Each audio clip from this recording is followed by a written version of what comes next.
You are the eagle bearer. Wonderful. Magistrate Xanthi has spoken highly of you. Very kind of her. So here's the thing. My children have promising futures, but they refuse to learn and study. They think they know better, but they can't recite a poem to save their lives. Where do I fit into this? They've heard of the eagle bearer and worship the ground you walk on.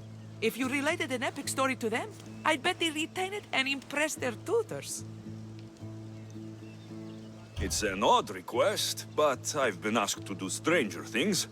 I'll do it. My children are waiting inside the temple of Dionysus Kolonatas for today's epic story. The subject is Perseus, which they should know well, but seem to forget all when questioned. I know this story well, of course, but my preferred version may not be what your children expect. Do not fear. If you need a reminder, there are many relics related to Perseus in the hall adjacent to the temple of Dionysus Kolonatas. Good to know.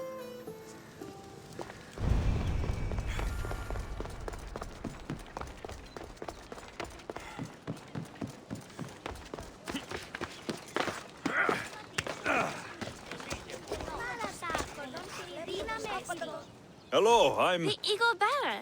We've heard all about you. Are you going to tell us a story today? Do we have to listen? We've heard it 100 times. Yes, that's me.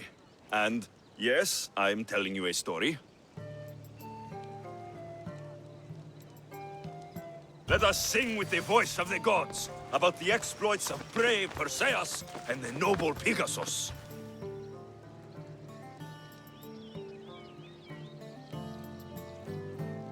Acrisius, the king of Argos, was not a good man. He had one child, a daughter, Danae. Bitter that he had no son, he went to the oracle of Delphi and heard a prophecy that chilled him. Ooh, what was it?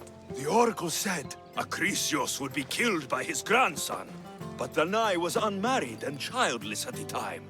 To protect himself, he locked Danae in a bronze room, open only to the sky. Ooh! However, mighty Zeus saw the girl and fell in love with her. He transformed into a golden shower and seduced her. Danae gave birth to a son, Perseus. I knew it. King Acrisius couldn't kill the boy for fear of angering Zeus. So he put his daughter and grandson in a wooden crate and tossed them into the wild sea to be drowned. How horrid! Poor Perseus.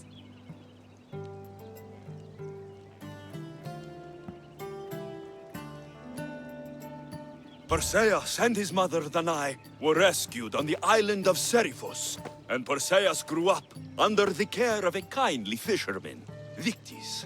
Lucky them. Did the gods help? Maybe.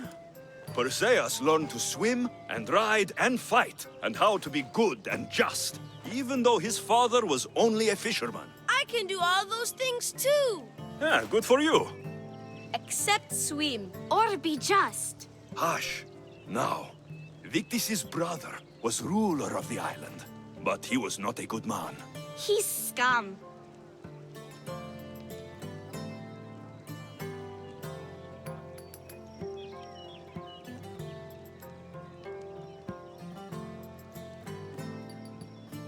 The cruel king of Seriphos, Victis's brother Polydectes, decided he wanted to marry Danae, for she was still beautiful and noble.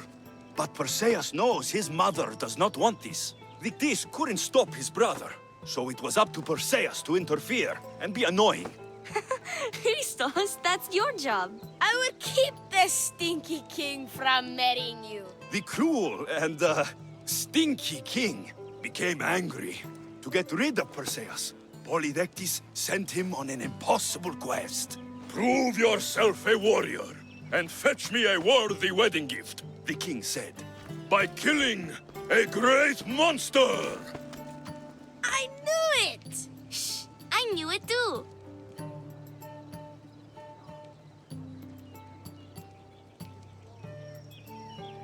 Polydectes told Perseus to bring back the head of Medusa, the Gorgon, whose gaze could turn anyone who looked into her eyes to stone. Ah! Polydectes knew that Medusa would be Perseus' death.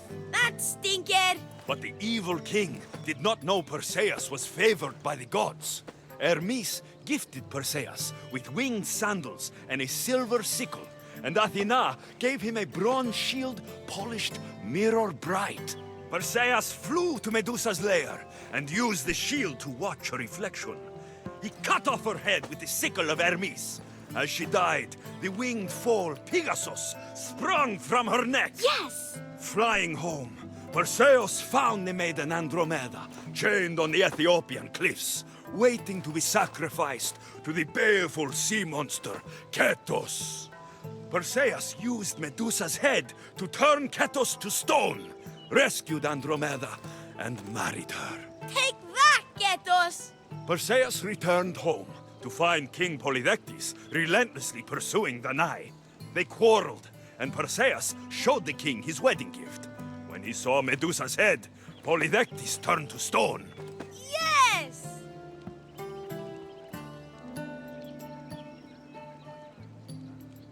That was not all. Hades appears with a pack of giant scorpions called Scorpiox and kills Andromeda and tries to kill Perseus. Huh? But Perseus throws his sword of Zeus at Hades, forcing him back into the underworld. Wait. It's supposed to be Hermes' sickle. And Andromeda doesn't die. You're telling it wrong! In the end, Perseus wins. Zeus offers to make him a god, but Perseus refuses. So instead, Zeus brings Andromeda back to life, because she was only mostly dead. That was a great telling of the tale. I'll never forget it. Maybe the best! I can't wait to tell all my friends! Thank you. I couldn't help overhearing the end of your story. Truly inspiring, Eaglebearer. Thank you.